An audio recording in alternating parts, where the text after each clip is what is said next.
பணியும் என்னோட உரிமை தான் சொல்லக்கூடிய அளவுக்கு நம்மளோட தொடர் போராட்டம் எப்பவுமே வெற்றியோட தான் நடந்திருக்கும். சென்னை மாநகராட்சிக்கு ஒரு விஷயம் இருக்கு. என்னன்னா, சென்னை மாநகராட்சியில இதுவரை கண்டிராத போராட்டம் எல்டிசி நடத்துற போராட்டம் மட்டும்தான். மற்ற இயக்கங்கள்லாம் இருக்குது, சங்கங்கள்லாம் இருக்கு, நம்ம யாரையும் குறை சொல்லல.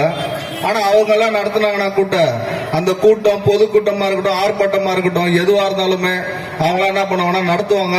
நானா நம்ம எல்டிசி சங்கத்தோட பவர் என்னன்றது தெரியாம அவங்க தானே நடத்துவாங்க. 1 hour நிற்பாங்க, 2 hour நிற்பாங்க, இல்ல ஒரு நாள் தாக்கு பிடிப்பாங்க. அந்த ஒரு நாள்ல நாங்க தாக்கு பிடிக்க மாட்டோம். ஒரு வாரம் ஆனாலும் நாங்க இதே இடத்துல தான் நிற்போம், இதே இடத்துல நாங்க போராடுவோம். நீ என்ன வேணா நினைச்சுக்கோ, நீ என்னோட கோரிக்கையை நிறைவேற்றலனா நீ சென்னை மாநகராட்சியில இருந்து உள்ள அந்த கேட்ல இருந்து வெளியில உன்னோட கார் செல்லாத அளவுக்கு அடுத்தபடியான போராட்டத்தை நீங்க சந்திப்பீங்க.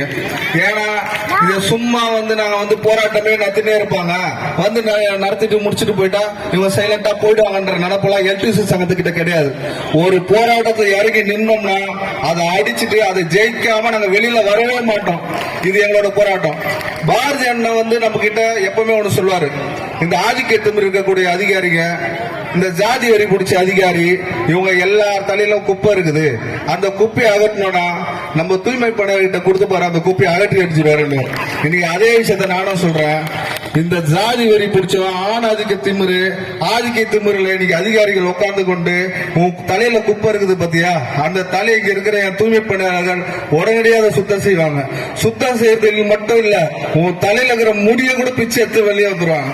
2வது, செயல்படுத்தவே முடியாத, முடிய மட்டும் இல்ல, செயல்படுத்தவே முடியாத, கோரிக்கை நிறைவேற்றவே முடியாத உன் தலைக்குள்ள ஒரு மூளை இருக்கு பாரு, அந்த மூளையை சேர்த்து பிச்சை எடுத்துருவாங்க. எங்களுக்கு தேவை, எங்களோட கோரிக்கை நிறைவேற்ற முடியாத இந்த தமிழக அரசு, மாண்புமிகு முதல்வர் அவர்கள் எதிர்கட்சி தலைவரா இருக்கும் போது நீங்க தூய்மை பணியாளருக்கு அதை செய்ய போறேன், உட்காந்து டிஃபன் சாப்பிடுறீங்க, அங்க போறீங்க, இங்க வரீங்க, சொன்ன வாக்குறுதி நிறைவேற்ற முடியல உங்களால. இன்னும் அப்படி நீங்க அரசாங்கம் லண்டன் போறீங்க, யூகே போறீங்க, நிறைய முதலீடு கொண்டு வர போறீங்க. இங்க சென்னையில இருக்கிற கீழ் மட்டத்துல அடிமைத்தனத்துல எங்களை வேலை வாங்கி கொடுக்குற சென்னை மாநகராட்சி, அந்த சென்னை மாநகராட்சிக்கு நீங்க அதிகாரம் கொடுத்து இவரை உடனே பணி நிரந்தரப்படுத்தணும் சொல்றதுக்கான ஒரு விஷயத்தை உங்களுக்கு செஞ்சு தர முடியலன்னா அப்ப நீங்க என்ன தமிழ்நாடு அரசு என்ன பண்ண போறீங்க? உங்களோட மூலையில இன்னைக்கு என்ன இருக்குன்னா, நாளைக்கு துணை முதல்வரா உதயநிதி ஸ்டாலின் ஆக்கணும். அதுக்கு கூட இருக்கிற அமைச்சர்கள் உதயநிதி ஸ்டாலின் ஆக்கணும், நாளைக்கு முதல்வர் ஆக்கணும். அப்ப நீங்க முதல்வரா நீங்க செயல்படுத்த முடியல. ஒருத்தர் துணை முதல்வர் ஆக்கி அவரை உடனே பணி நிரந்தரப்படுத்திடுவாரா, அவர் பணி பாதுகாப்பு கொடுத்துருவாரா? அவுட் சோர்சிங் முறைன்றத உடனடியாக நீங்க ரத்து செய்யுங்க. எங்களோட போராட்டம்ன்றது தொடர்ச்சியான போராட்டம். மற்றபடி நாங்க இன்னைக்கு இந்த பேரணி நாளைக்கு சென்னை மாநகராட்சி இதை பத்தி பேச தொடங்குவாங்க. இந்த ஆப்ன்ற விஷயம் நாளையோட ஓஞ்சிரும் நினைக்கிறேன்.